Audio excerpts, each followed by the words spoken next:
Manfredini, Ace's home expert, and in today's video, we're going to talk about how to install wallpaper on a wall. All the steps you need to know so you can get professional looking results. Let me show you how it's done.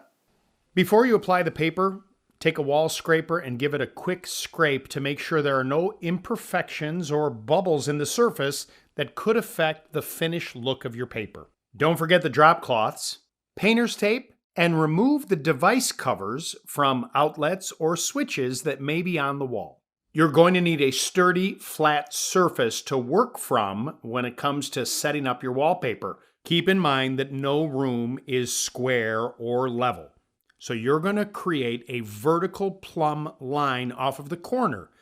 This is what you'll use to line up that first roll of paper, so as you move across the room, everything lines up properly. It's a good idea to unroll the paper before you put any glue on it to see how it's going to look.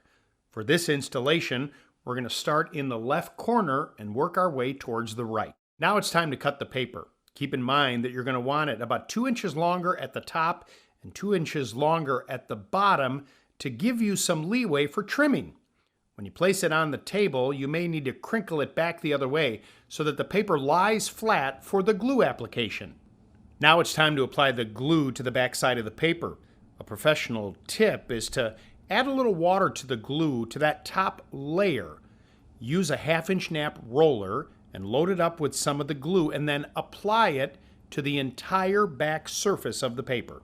Now it's time to install the first piece of paper. We're going to put this on the wall and line it up with the plumb line that we drew earlier.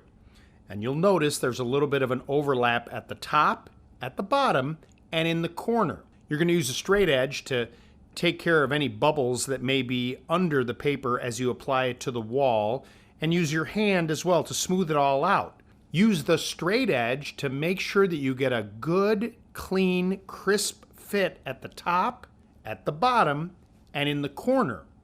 You can use that same straight edge with a razor blade or a razor knife to make that finish cut, which you're going to do before you put on the second piece of paper. This is a great time to use a seam roller to make sure you get a good, tight fit between the paper and the wall surface. Use a damp sponge to wipe down the surface of the wallpaper, removing any glue residue that could be left during the installation.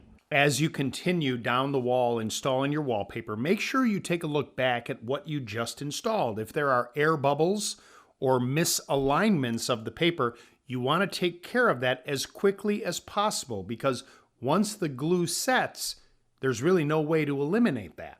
So on this wall, there's no trim, they're just drywall returns. And you have a couple of options here. You can either cut the wallpaper around it, or you can take that wallpaper into the return as well.